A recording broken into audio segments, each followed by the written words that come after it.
G8 August Fulcher wrote Goody on Town End podcast. Yes, we are back. It's a 1-1 draw over in Galway. I decided I'd take my intro from the LOI TV commentators tonight to make sense of this 1-1 draw and to go through what could be the dying embers of our Premier Division status. We're joined by Pingu and Steph. Gentlemen, how are you? Cheers. Very good. Lads, I'll start with you, Pingu. What did you make of that draw?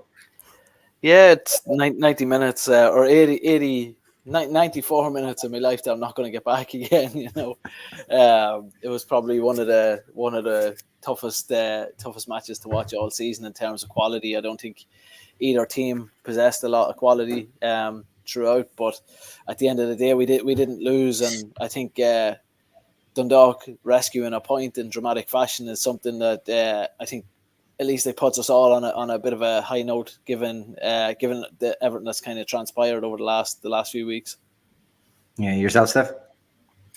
Yeah, look, I don't think it'll live long in the memory banks, to be honest. But yeah, like, give us something to cheer about. The last minute winner, I suppose, or clinging on to any positive. A last minute equalizer. There we go. I was going to say, what game was he watching? Yeah, exactly. He was hoping against hope there. We sort of put on a counter attack. Then soon after he scored, I thought we're destined to get a winner. Yeah, but yeah, late minute equalizer. We let it that especially in overtime against Caulfield. That was a wee bit sweet. So yeah, something to cheer about. Something to be positive about it after a very difficult week and a difficult season, to be honest with you. Yeah, look. I mean, Pingu, we were in danger of getting the whitewash done by Galway this year. It would have been 4 defeats to them. A point, I suppose. It's good for Eoin Kenny. Another goal for him as well. I suppose it shows a bit of battling from him, but I suppose, like you're starting to see on some of the comments coming in, it was just too little too late tonight, really. Yeah, it was. And look, I think a better team playing against us, a better football inside probably would have knocked 3 or 4 past us, to be honest, with the amount of chances that Galway had. But yeah, look, you'd be happy with a point. It's a pity we didn't get that, a week ago or 2 weeks ago, and then you'd have at least a little bit of hope coming into this game. But yeah, it probably is too little too late, but it just, as I say, for me, probably that the big takeaway of the night is it's gave Dundalk fans at least a glimmer of hope. I think our friend Maxi would have probably had a status up now saying we're not out till we're out. So yeah, I think that's kind of the biggest takeaway tonight. It's just that there's a wee bit of a tiny sliver of hope still. Yeah, speaking of takeaways, we will be back with our man of the match competition tonight. Haven't done it in a long time. I think the 5 defeats in a row kind of knocked the stuffing out of our competition. We didn't want to go ahead with it, but there's something to be played for there tonight. So we'll bring back the competition. So just get in your man of the match nominations throughout the show. Steph, you mentioned it in our group before the match. Out came Iowa, in came Khan, and Oosterbrink gets a start in the middle. Strange enough with those changes tonight. Yeah, I thought it was very harsh on Iowa. I thought he done pretty well last week. He's strong in the air. I was saying he would have prevented the goal. It's impossible to know, but yeah, he's very good in the air. He's aggressive. He can play ball a little bit. He's big, athletic. But yeah, look, the manager's obviously made that call to bring Khan in again after getting sent off against Sligo. So look, I don't know, but yeah, Oosterbrink, like he's been out of the squad for a long while. Hasn't started in God knows when. So yeah, look, that was it his aerial height? Is that what the whole point he was put in? Because we knew there was going to be an aerial bombardment as per usual from Galway. So was it the extra height from possibly. Coon that maybe was the reason?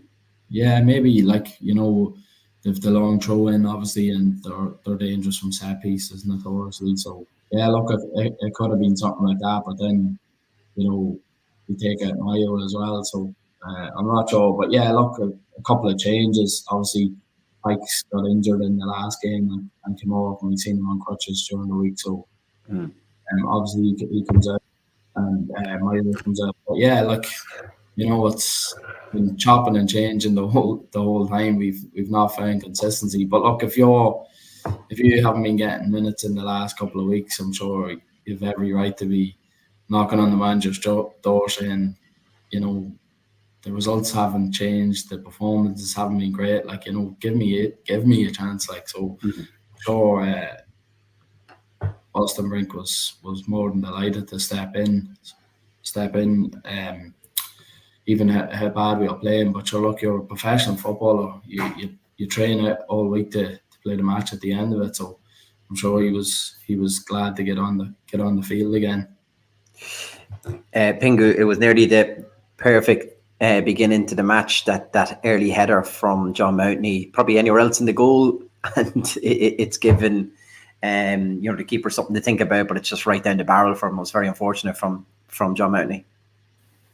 Yeah, the game, to be honest, it was that boring, Chris. I don't even remember that. It was like the 4th minute. Yeah, there's a lot of nothing happened in between. So I think well, the next thing is their goal, so don't worry. Let's just move on to that, and we'll move on to their goal. Where, yeah, I think we could talk about the header that I didn't see and say John should have really tucked it away, and then obviously they went up the other end, and well, yeah, there was 40 minutes between the two, but yeah. But, again, Chris, it all kind of molded together. For me, but yeah, it seemed to me when O'Sullivan picks the ball up on the left hand side, it seemed between John Mountney and Darrell Horgan, neither of them wanted to run out and really close down that cross quickly, which kind of gave O'Sullivan a chance to lift ahead and kind of put the ball in. And when you're putting it in there, Hickey's a big man as well. Like, and it's kind of like Steph mentioned, it's at times like that you're probably looking for Mayo's, height in there, but he's somehow in between. And we've seen this too many times as well, where he's in between defenders and there's an acre of space in there for him to get the header. It's disappointing in a lot of areas that you think, from a defensive point of view, you're looking to cut out that cross. You're looking to at least challenge for the header, and you're looking for him not to get a clean header, and we didn't do any of those things. I think just to cut across Steph's jumping in on you now. Because I'll talk a bit of sense here. But no, look, we're showing. The only thing we've been consistent is like we keep making the same mistakes week in, week out. Like you're looking back to the Waterford game even, and it's indecisiveness. Cost us one of the goals there as well, where it's players not just taking the ball by the horns and going and tackling or going and closing down. They're sort of looking to each other at times, which is when you're in the dogfight, as to say, like just you have to take responsibility yourself. So, and again, like if Daly's going to be looking at that during the week, he's going to be disappointed that we didn't close the cross down. But then obviously when the ball does come into the box, then it just seemed like I know he's tall and that, but like it's another free header and it's close enough to the 6. Well, he's closer than the penalty spot anyway. So, and it's a looping sort of ball that clips off the bar and in. So like Chris will probably say it's definitely not the goalkeeper's fault anyway, but the goalkeeper's union. But yeah, like look, I think you can probably pick a few people at fault, or at least could have done better from that perspective.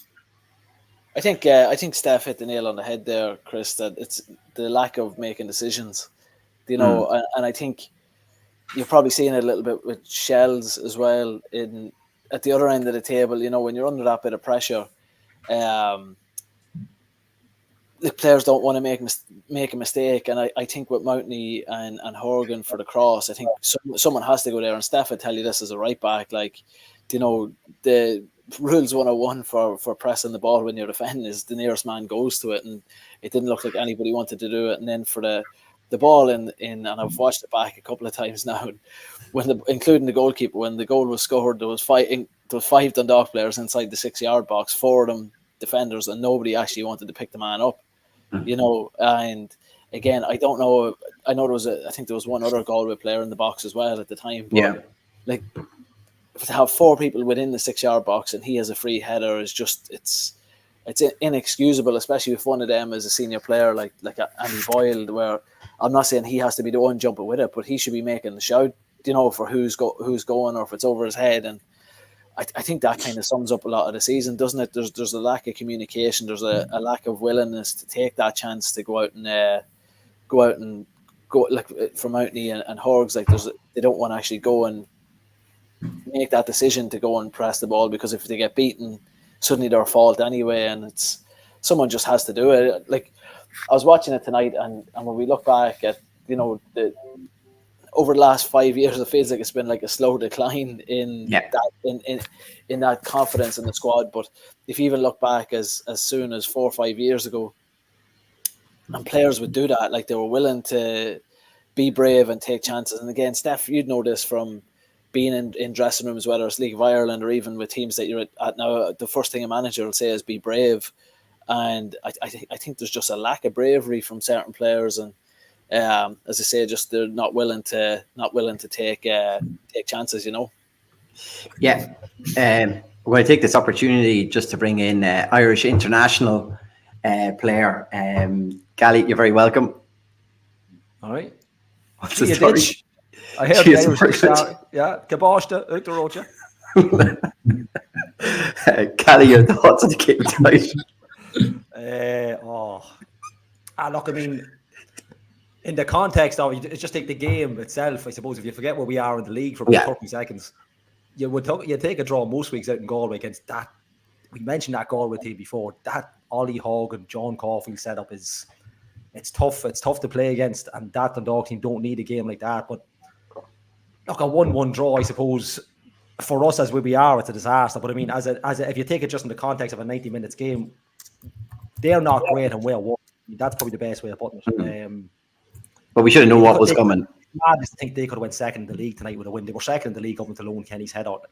It's frightening. I know there's a couple of games in hands for people and things like that, but it's just where we are. It's like I think we had this not last week, the week before the last week was on. It was just a typical Dundalk game where, look, we fought at the end. We got a bit of something at the end, but I don't know. It's probably a cliche tonight. It's too late in the game. It's too little, too late, and it's like I don't know what minute it was in. It was in the first half, and I know you could probably talk about the goal and stuff, but there might have been a free kick, and then the second ball broke to Delvin. But as the ball broke, everybody disappeared from the Galway box out wide, so there was nobody in the middle. So we sent the ball into the middle, and there's nobody there to get the ball. I just thought like madness, like just silly little things like that. Mm-hmm. It doesn't seem to be a want for the ball. I'm sure these boys are tired. I'm sure these boys just want the season to end now at this stage. Look, you won a bit of fight, and look, I'm sure they will. But that game tonight is just a typical kind of, even at our best, we probably don't do any better than the draw, because Galway are just that team. I mean, physical and like they can pass a ball. I mean, I seen somebody mention Conor McCormack. I'm blue in the face talking about Conor McCormack. I mean, how he's never worn Dundalk players, you have no idea. But look, players that we've had over the years. He turned out contracts, Kelly. Well, supposedly, and I know the late Sean McCaffrey had him up as well, and it didn't work out there right, or had him up training. But look, these are swings and roundabouts, I suppose. But yeah, look,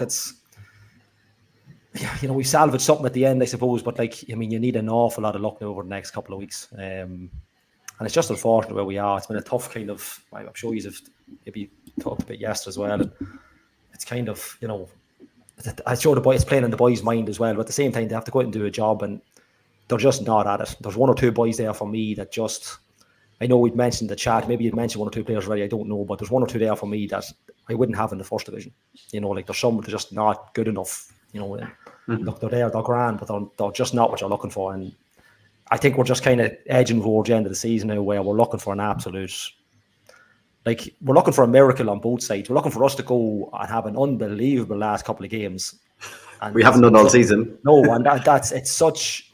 Well, it's out of our hands there anyway. That's it, You're just you're pissing into the wind now, and it's been like that since, I think we haven't won a game.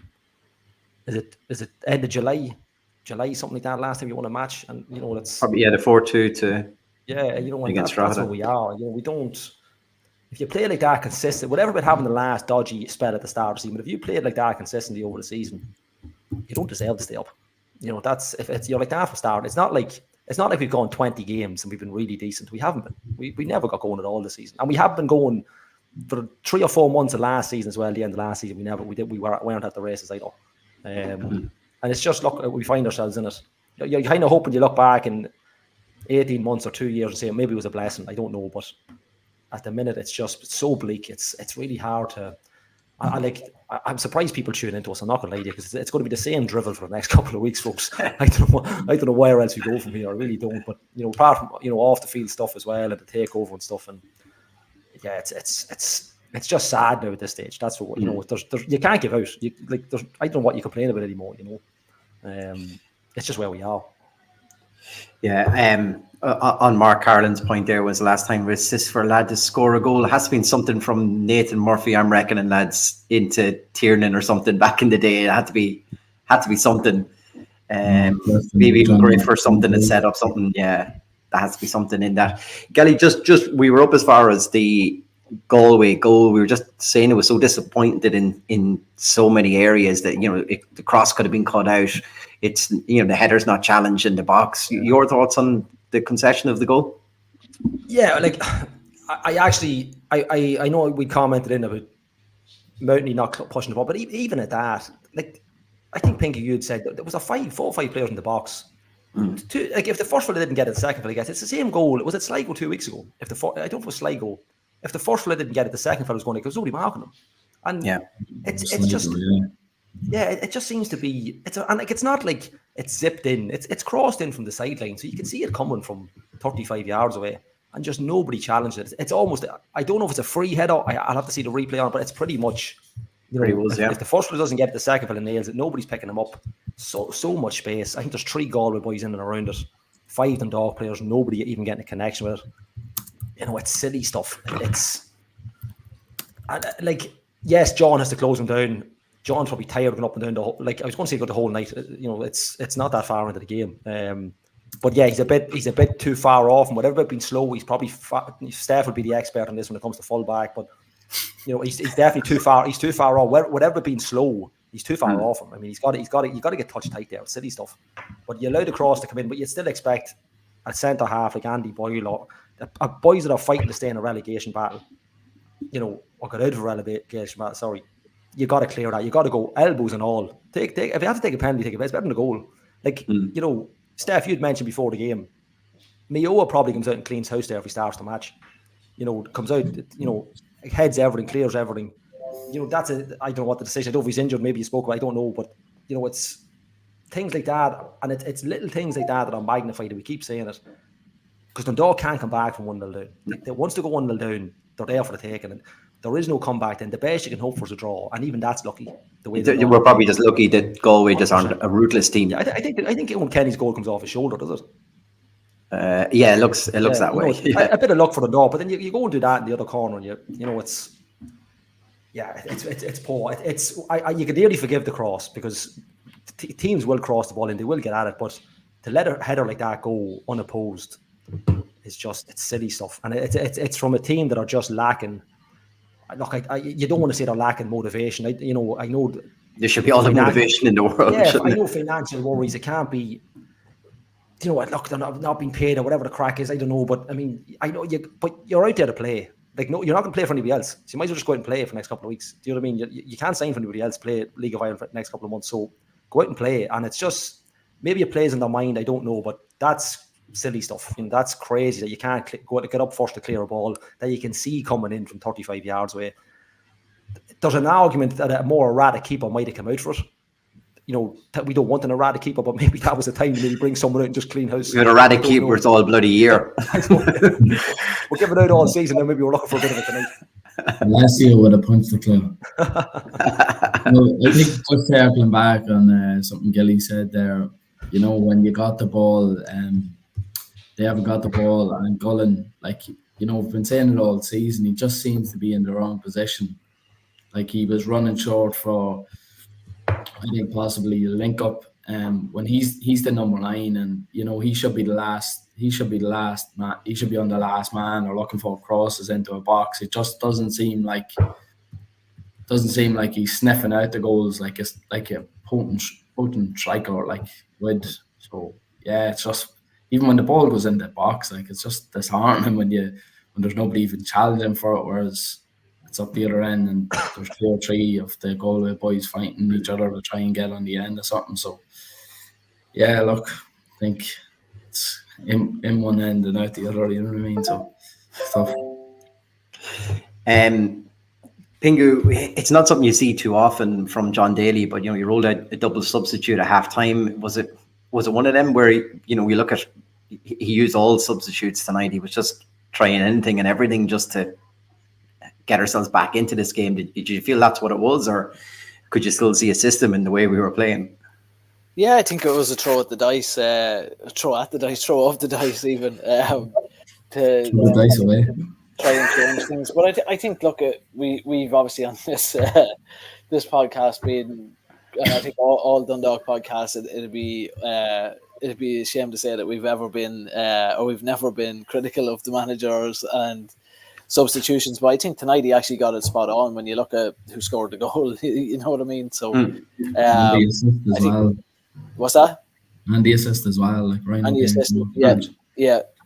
So I think it's definitely it was a change that I felt had to be made, and we did kind of get a little bit more on top, and the commentators Osquelga were hyping up that we were doing a little bit better. But come here, I have to go now in a minute, lads. I just want to, before I get off, just want to highlight yesterday, just give a shout out to all the Dundalk supporters for and everyone from the town for the send off that they gave to Maxi. Obviously, we done the show, myself, yourself, Chris, and Steph last week, paying tribute to Maxi, and I think yesterday was just a fantastic, really, really fantastic tribute to Maxi, which I'm sure you lads will talk about a little bit more later. But just for myself, it's obviously tough being so far away during those kind of times, and seeing, I was very proud of where I come from. I don't know why I said like that, where I come from, but I was very proud to be, to be from Dundalk, and I was born there, Gally. Before you try and say that I'm from Cavan, I was born in the old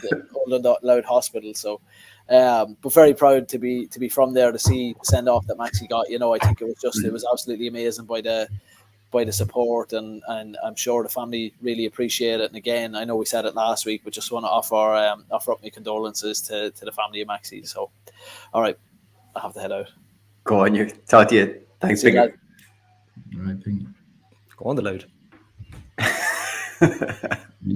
And just as he was touching on that, obviously myself and Dean are involved ahead in the game, and two of the lads, Dean and Aidan Larkin, obviously got in contact with the club, and usually every season we mental health month in May, we supply each club around the League of Ireland in the men's and the women's game. We're heading the game captains' armbands now. The last couple of seasons, the FAI haven't been able to facilitate that for one reason or another. Sponsorship deals with people in the league, and it just sort of restricted us a bit. But the boys reached out to Gavin McLaughlin, obviously in the club, and Dundalk themselves, obviously John Mountney, and we had bespoke armbands for this season that to stand out a wee bit more. We just had the black and white ones with the logo on it, but we had a couple ones made for this season that were just probably going to go to waste at some stage. But they've reached out to the club, and obviously 11 players that were on the pitch today, and obviously the subs that come on were wearing the head in the game captains or the armbands today. And it was a nice tribute to Maxi, as well as promoting the sort of positive mental health message we try to put out there. But I thought it was fitting, and obviously the Galway fans had a banner, which was a lovely tribute to Maxi. And then I seen a photo of the Derry fans as well, who had a banner with RIP Maxi. So look, it's just how highly thought he was, not just within our own club, but League of Ireland circles, you know, not a bad word said about him amongst anyone, even fierce rivals. But yeah, look, I thought Dean was gonna mention it then when he was on his spiel, but he obviously had to jump off. But look, I just want to give a shout out to Gavin McLaughlin for helping facilitate that for Dundalk FC, and obviously, you know, the match officials for allowing the Dundalk players to wear the armbands, and obviously, you know, all the players with Dundalk as well. It was a nice touch from them, and you know, I think if it even starts a conversation with one or two people to inquire to see what heading the game's about, you know, it's worthwhile. It's great, as well as, you know, a nice tribute for Maxi. I'm sure he would have been looking down, smiling as well. So he's getting plenty of them the last couple of weeks, but rightly so as well. Yeah. As you mentioned, you know, about Maxi, we'll probably circle back after this, and we'll talk just about the last few days as well. Gally, you know, I mentioned the Pingu there. You know, he threw everything at this to get himself back into the game, and it's two of those substitutes who link up in O'Kane and Kenny for the equalizer. It did seem before that, you know, I think Cullen was kind of having a couple of pop shots. Mounty another header that was just cleared off the line. I suppose the draw was could have been, would you say, a fair enough result in how we kind of laid on that pressure at the end? Just about. Yeah, probably. Like, as in the Galway didn't do enough to kill off the game. And in fairness to Galway, like, no, well, that's not in fairness to Galway, it's in fairness to us. Like, Galway were never, you know, it was 2-0 at Oriel earlier in the season, and I think we might have, it was the night 2-0 twice, and then 2-0 over there as well. And Galway looked good that night. It's probably the first time I've seen, look, and I've watched them once since, I think it was the Derry game, and they looked really good that night. But tonight they're like, they are bang average. I mean, but then again, that's the way the league has been. There's nobody really set this league alight still yet. I mean, Kenny's given Pats a bit of a lift and things like that, and they play that Kenny way. But on tonight's just in the game, yeah, I mean, it's probably two poor teams cancelling each other out. I mean, you know, 1-0, you couldn't really argue with the 1-0 at the same time. But I mean, for the fight and where Dundalk are, and the fact that I didn't even realise the link until I seen Mark Carroll's comment of Dundalk to Dundalk, you know, two Dundalk players linking up together. You know, for that alone, yeah, we've definitely deserved the draw. You know, there's an argument maybe if they had scored a couple of minutes earlier, we might have got something. I know we had a pot shot after that as well. It probably would have been if we had a few more minutes knowing the time was up, it probably would have been taken a little bit easier. But you know, you can't be waiting until the 90-odd minute to get a ball into the box and somebody connected it. You really can't, you know, like. And we've had some shots. I mean, Gullen's had a chance. We've had a free. Davern's taken the ball in the first half and absolutely sent it into the Irish Sea. I don't know where he sent it. Like, that, just mental stuff. Like, into the Atlantic there it went. I don't know what he was thinking. Like, when he shaped up for it, he looked like, you know, to get under the ball that high from that distance is a feat in itself. But that's probably just pure stubbornness and pure thickness, and, you know, you're angry that you're not getting enough of the ball. But he definitely got enough of the ball earlier on to warrant himself a yellow card and not a red. But you know, overall, yeah, it's a fair enough draw. But I don't think he can be too annoyed if we had been better tonight. You know, like if we had a won, it would have been the shock of the season. Like, it's right up there with anything that's come this season. If we had got something over there, got a full result.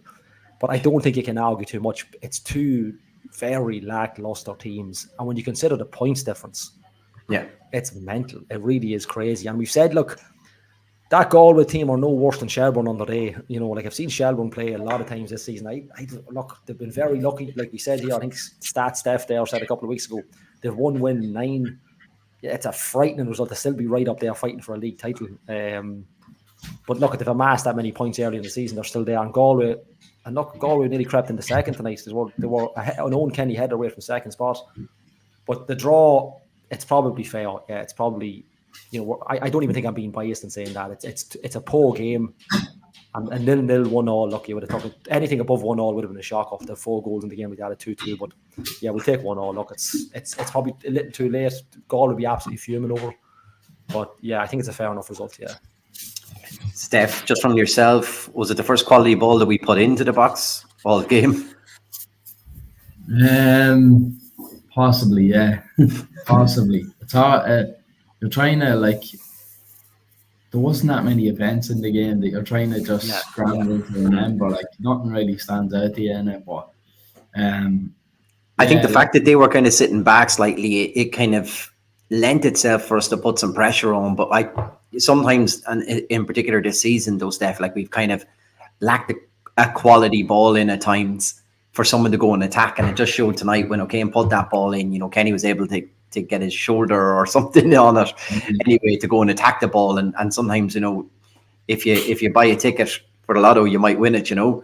Yeah, there's a lot to be said for being in the right place at the right time. Obviously, you know, you hear all of, you know, you can't buy that sort of thing as well. Just an instinct of where you need to be as a striker. But like, you can be clever and just get yourself into good areas and hope the ball's on the money. So yeah, like, look, I think like Mark Carolyn said before, like, you know, overdue a bit of luck. And we'll probably need a wheelbarrow full of luck now in the next couple of weeks if we're even to just, you know, keep it alive, or keep us in the division for as long as we can. But yeah, obviously Merton's header at the start as well. But yeah, like, I think, you know, it was a long period there where, you know, you had a couple of snapshots from Gullen and obviously Gally's mentioned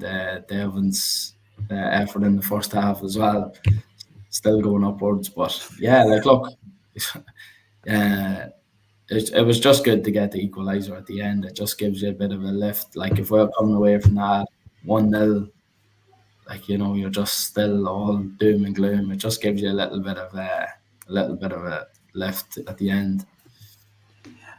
I like Mark's thing there. Substitute who comes on the 80th minute has a chance of winning man of the match. That sums up our whole season, though. Actually, I didn't know we were doing a pizza. Well, we figured we haven't done it in the row of all the defeats. We're definitely bringing it back. So yeah, so just everyone keep your nominations keep coming in for man of the match. Gally, it's just, you know, every week I feel like I'm saying it's been another week for Dundalk Football Club, but this week there's been a different feeling to it. You know, when someone of Maxie's stature kind of passes, you say he's touched a lot of people, and you wonder, will everybody come out and show their respect to it? Like we were outside the church, and it was just, you know, it's amazing the amount of people that turned up on Thursday for you know, to say goodbye to him, and the people who were coming in all week long and stuff like that into the funeral home to pay their respects and stuff like it's been amazing as well, hasn't it? Yeah, I was kind of, we were laughing coming from Oriel. I actually parked at Tesco because I kind of thought, right, if it's as busy as it's meant to be, I'm not going to be able to drive the car out of town to get back into town. So I parked at Tesco and I walked up, and I came through Pierce Park, and I came through under the bridge. That Max had actually mentioned the video. I watched the video with I think it was the Berry Max doing some kind of podcast. It was a video, start of a video. Paddy Mac. Not the Berry Max, Paddy Mac. And I came out, and it was kind of quiet on the Echo, but then I happened to turn up the street, or Steph, where I met you, and it was just like a sea of people, and that wasn't even half of what we were about to see. It was incredible, to say the least. Like, absolutely incredible.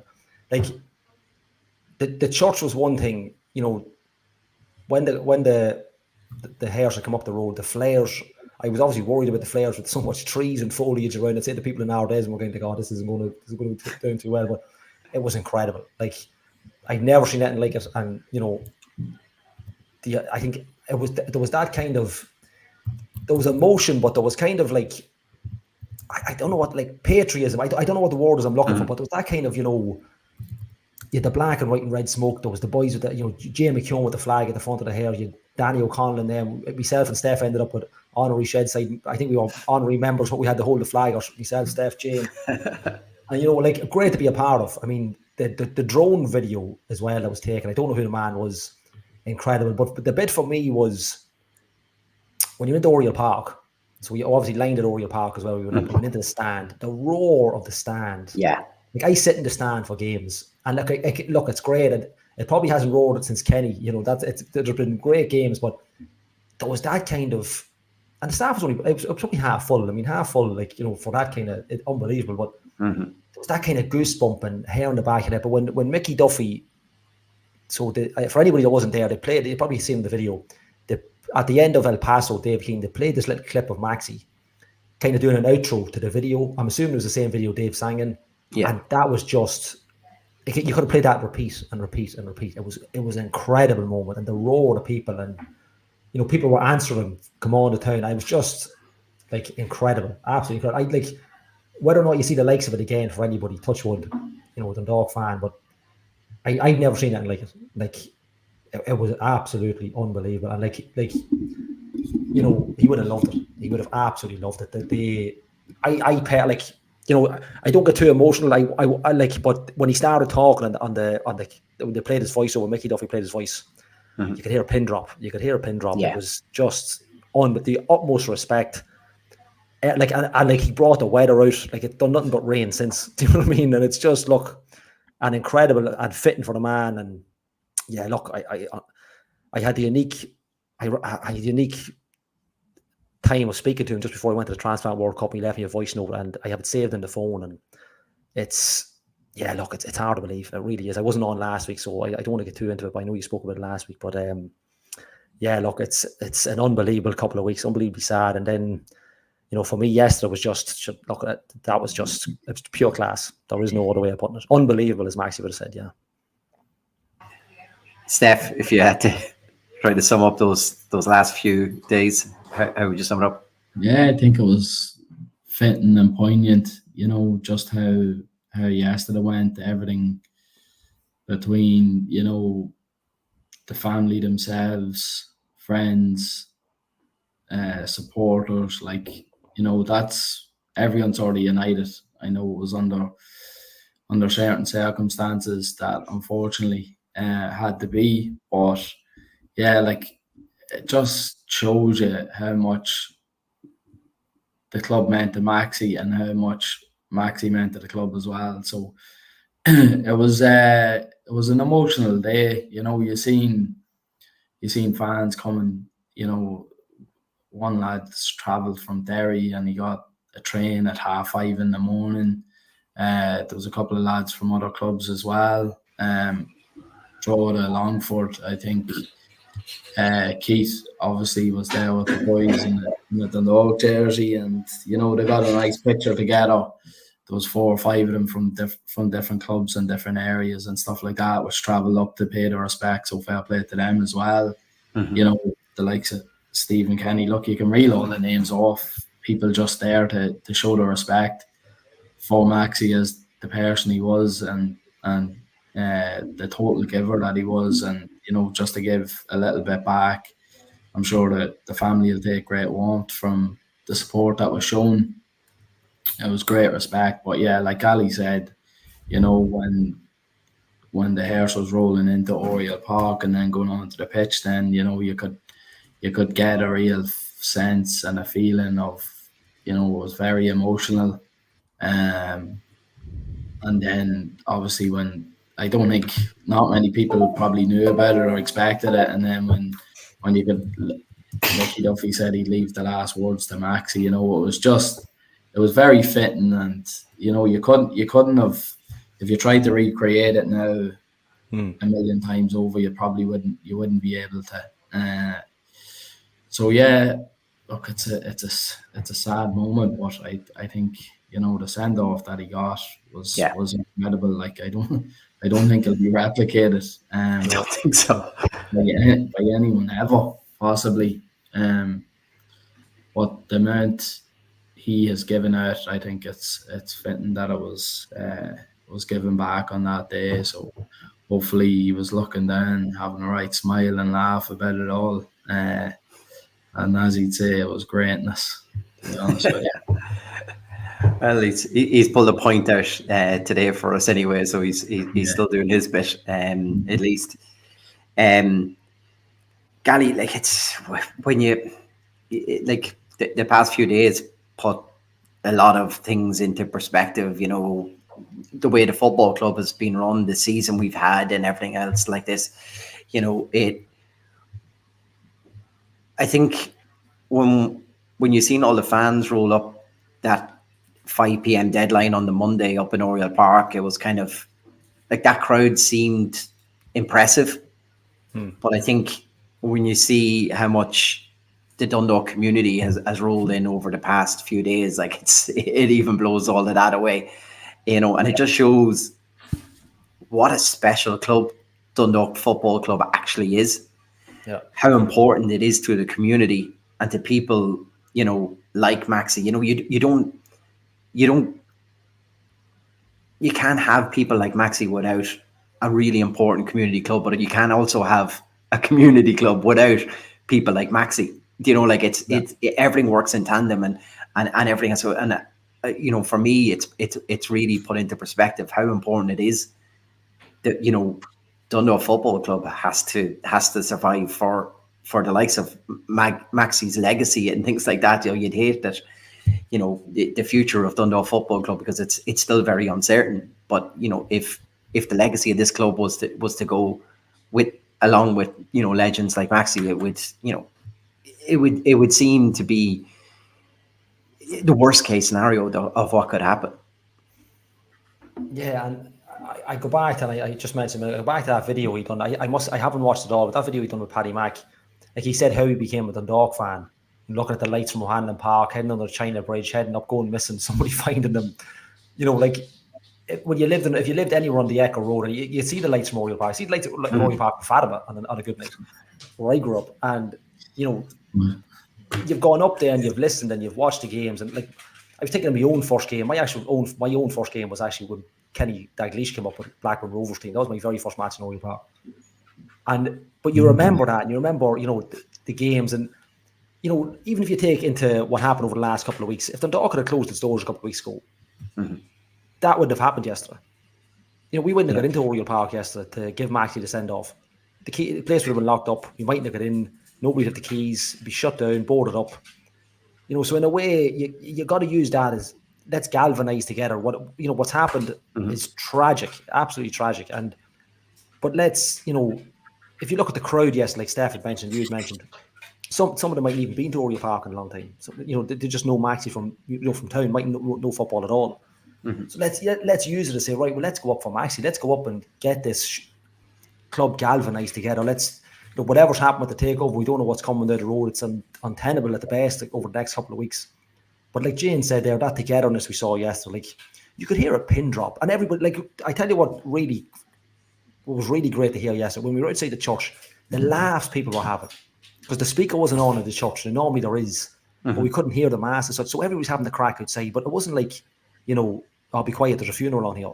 It was like, you know, have the crack. You know, that's what you would have wanted, telling stories, meeting people. I think we saw John Gill there yesterday, people from lilywhites, Eoin Kenny, you know, Mick Neville was there, well up in the FA. You know, have the crack with people. But that's what brings a football club, and most League of Ireland clubs are the exact same. Something like this happens and it brings them all together. But you got to stay together now. You got to go after it. You got to say, right, what can we do? How can we get it together? Can we come together and create something like was mentioned on the Tuesday night in with Orla Crilly and Neve? Her name escapes me. The girl from Cork City, O'Mahony. Oh, that's not her name, is it? I can't remember. But you know, that kind of, you know, not fan ownership, but just get the fans together, get them to, you know, come up with some kind of system. But there's nothing as pure as yesterday to show you what the impact League of Ireland has in local communities. There's nothing as pure as that yesterday. And we need to I don't want to say take advantage of it. We need to use it to say, right, well, we can get people up here. We can get, you know, the conversation going. Let's have it. Let's, you know, see what we can do. Don't be sitting in the back. Don't be waiting for somebody else to do it, because Maxi wouldn't have. You know, as we know all too well. I was saying to you yesterday, I went to an FEI workshop last week in the Gateway in the Crown Plaza. And a who's who of FEI were there: Mark Cannon, Fran Rooney, Barry Ferguson, Evans Father, and they opened the workshop talking about Maxi. 5-6 minutes talking about Maxi and how they met. They met him on Fran's first day on the job was the day Maxi went to the FEI. So he told this story, and it set the whole tone for the workshop. Everybody's a great folks. Everybody in the room. There was teams from from Rathout, Navan, they all knew who Maxi McAllister was. And, you know, that's what League of Ireland does. And that you got to use that galvanizing. You got to come together, and like Frank just put up there, an EGM for the, you got to take advantage. You can't be sitting in the back anymore. This club was hours from out of business a couple of weeks ago. And I think somebody said, I think it was Jane said yesterday, Steph, that Maxi was there on the Monday, was he? I think, up at the club on the Monday. He was there. So, he was right in there, right, up until, a couple of weeks before. And, we can't forget that. And if they had to close the doors on that day, it's poignant in the way that we wouldn't have got up to Oriel Park yesterday. We wouldn't have got in, we would have been boarded up, closed off, everybody up, the club's gone. So it wouldn't have been the same. And, we now need to take advantage of that and say, right, well, we don't want this to happen again. And, it's a focus for somebody, and we were talking about mental health. People grip to them Friday nights, absolutely grip to them. Like they need their Friday nights, whether it be a Saturday in Sligo, whatever it is. But you got to have something to kind of bring people together for a social, never mind the football, have a pint, have a Lucozade, have a mineral, whatever it is, up to Jerry in the bar, have a pint. That's what it's all about. And we don't have that, we're not going to have anything. And we can't let that go. We got to do whatever we can and to help whoever's in charge, or whoever's going to be in charge, to kickstart it again. Because if we're going to be in first division, so be it. But it's better to play first division for the next 10 years than not have it. Mm-hmm. With Dundalk Town, Dundalk Athletic, whatever it was going to be, whatever it could be, like, we don't want that. And, if nothing else, if yesterday didn't show anything, it's there. The appetite's there. We got to come together now and kind of just have an absolute bash at it, because we're not going to get a third go with this. We're really not. That's, we've had 2012. You could kind of say peak 6 as well was kind of a sliding doors moment. And now we've this, so 2 big ones and a half one, I suppose. We're not going to get another crack at it. And I think yesterday in particular showed that, when we put our minds to it and when people want to reach out and support, it's 100% there. Steph, your feelings on the future of the club and how the past few days should be a rallying cry to everyone around. Yeah, it's just very confusing because we're getting mixed messages now the whole time. Obviously, we've had a couple of statements. Yeah, I can read that statement if you want. So this one came out yesterday, just saying Dundalk Football Club hold a weekly meeting with players and staff, and over the past two weeks, the club's owners have met with several stakeholders, both internally and externally, ensuring that the club remains at the heartbeat of the community. We went all to talk about Maxi and his the hundreds of fans, I suppose, that came to celebrate the life and say a final farewell. But the contents of the meeting that they had will remain confidential. The club is aware of several falsehoods, rumours and comments on social media. All players and staff were paid last week, and the owners have not indicated otherwise going forward. And that is on the basis then, I suppose, tonight LMFM have put out and understands that the Dundalk FC players have not been paid as of yet this week. Yeah, exactly. So look, that sums it all up. Obviously the club's not going to come out and state that players or staff and whatever else mightn't be paid, but it's just worrying again. I think when John Temple came in, I think everyone in the fan base and associated with Dundalk thought we had a bit of breathing space. Obviously, he tried to bring people back down to earth straight away with the interview done, the official interview done with the club. I don't think anybody was getting carried away. I know there's a lot of people working in the background or setting up different things to try and make sure that we at least get to the end of the season. But yeah, look, these rumors that keep coming out keep getting proven to be true. So it's hard to, you can only take the club at its word. But then, LMFM, I presume, haven't just put that out in a whim. I'm sure they have some sort of information and very reliable information if they're gonna put that statement out. Mm-hmm. But it also puts into perspective the shift that the players put in tonight then if they haven't been paid. Yeah, that's it. It's incredible. And I presume, look, I think what John Temple might be in possibly 3 weeks. Am I correct in saying that? So that's 3 weeks' wages. So possibly they might have been paid one or something. I don't know. I don't know the facts, but if they're obviously owed money and maybe they're owed money from a couple of weeks ago, a couple of months ago, whatever it may be too. But for each of them to stick in after not being paid is testament to the professionalism of them. We've said it many times. Like, look, you can't fault them for some of the effort they've put in throughout the season when things are going horribly wrong. Look, they might be making mistakes or a lack of quality or whatever it may be, but they've always seemed to, you couldn't say anybody threw the toys out or they've just given up the ghost at all. Like, so, especially if you're not getting paid, I'm sure if any of us in our own personal lives and we weren't getting paid in our own jobs, you'd probably be doing the bare minimum, to be honest. So yeah, look, it's a very difficult situation for them to be in if that's the case, if they're not getting paid. And obviously there's mortgages, there's cars, there's kids to be fed, there's families to look after. Even like when you think of the young lads, and you don't want to be in a situation where they're only starting their career and they're getting this sort of of course. Can I make a career out of this? It's just a negative space. And look, if somebody's doing the work, they should be paid for it. And if they've made the commitment to see it out for the end of the season, that should be what's happening. So look, I hope it's all cleared up for everyone's sake, to be honest with you. And then obviously if it's not, then we start massive alarm bells start ringing again. And that's where we've talked about we need a backup, we need a plan B where there's a couple of people coming together to unite everyone and try and get something in motion. But yeah, we seem like we're in Groundhog Day again, unfortunately. Yeah. I think the more important thing is that, if we can get people in motion and get a say, it's to be able to flag these issues long before they're coming. Like if we had financial problems, this should have been flagged, halfway through the season, start of the season, not now at the very end. And like I say, we're on Groundhog Day where we're just sitting with a ticking time bomb over our heads, and I'm wondering, are we still going to have a club? Gally, just your reaction just on those statement, and I suppose the LMFM statement tonight as well.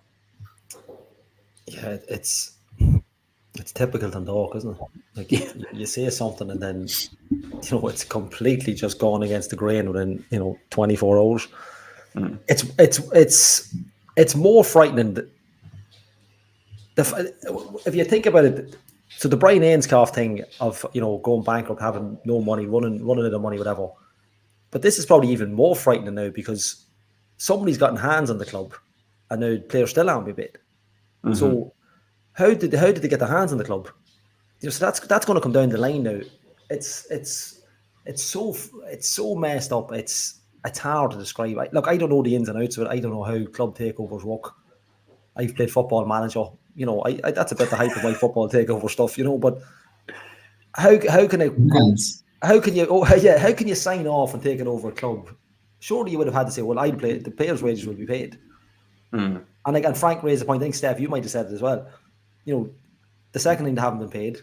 So they're now free agents. Now I don't know where they go now to play. I don't think they can play for anybody. But the mind boggles. It really does. Like, and I know the interview John had done with Gav didn't exactly fill you with hope. But I mean, look, and in fairness to him, he can't make false promises. He was there to fill a gap and see how we go. I know he didn't go off on one saying he's going to this, to X, Y, and Z, and sign this and that. Look, you can't do that. That's fine. But how we find ourselves in this, like Steph said, 3 weeks later, they've been paid. They haven't been paid 2 weeks out of the 3. I just don't. Allegedly. Allegedly. Like it's in a way it's not surprising, but in the other way it's kind of like how do you take over a club? How do you get your hands on a club where there's financial problems and you bring in financial problems? I just don't get it. I don't understand it. LMFM, look, we don't know.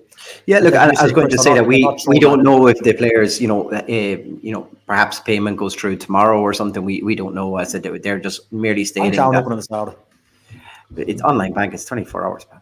You should have got Hanks on if some of them. Yeah. You could have told us what way permanent TSB go. But it's just disappointing that this has come out again, and the players haven't been. And I, my heart really does go out to the staff and the players if that is the case, because it's just a horrible situation, and it's not like. It's been an amazing season. That's you've been able to keep you motivated throughout. For John Daly to be able to still motivate these players right now is it's nothing short of amazing, really, when you think about it. And the fact that the lad's gone over west and picked up a point tonight, it speaks volumes about their commitment level to the club. But it's just a shame, and like I say, Gally, we're in danger of just being back on Groundhog Day here again and repeating what we've said probably 3 weeks ago, repeating what we said 2 weeks ago again, and here we are. We're no further down the line. Make sure everybody joins us over the next couple of weeks. yeah. But the thing about it is that, and I think that by not giving us, the falsehoods and stuff else, there is a sense of realism, like you say, from John Temple, and that is appreciated because we've been led down the line plenty of time from owners before. But I think what we just need to know is, I suppose, from the ownership, we're looking for a sense of stability for the players, stability for the staff between now and the end of the season. There's a lot of hard work which needs to be done at this club. Everyone's aware of that. But for us, in order for us to do that, there's a certain level, I think, of groundwork which has to be maintained at all time, and that's paying of players and staff's wages at all time. You can't start building on anything further down the line when we're talking about week to week stuff has huge issues and implications, and Buddy has mentioned it. Everybody has mortgages, has families and everything else, and we all want the players at Dundalk Football Club to just be focused on trying to get results. And it would be very hard, because I know if I was in their situation, it'd be very hard.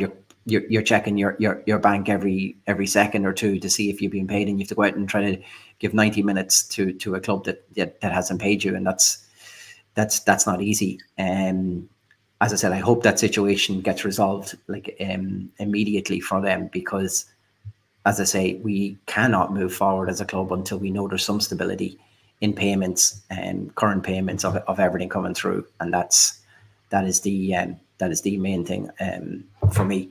Lads, I think the one thing we've got to wrap up was our man of the match competition. I joked earlier on, kind of saying that perhaps Eoin Kenny coming off and getting the winner is 10-15 minutes on the pitch and he picks up the winner. Why not give it to him? And I think that if everyone else agrees with me, I think we'll go for that, because it's been a long time since we've done the man of the match competition, and two, with Michael in the comments tonight, and what he was saying, just for everyone else, and everything they've gave to Maxie and the family. I think over the past wee while, we can't do too much, but there's definitely a free pizza there for you, Michael, on behalf of ourselves here.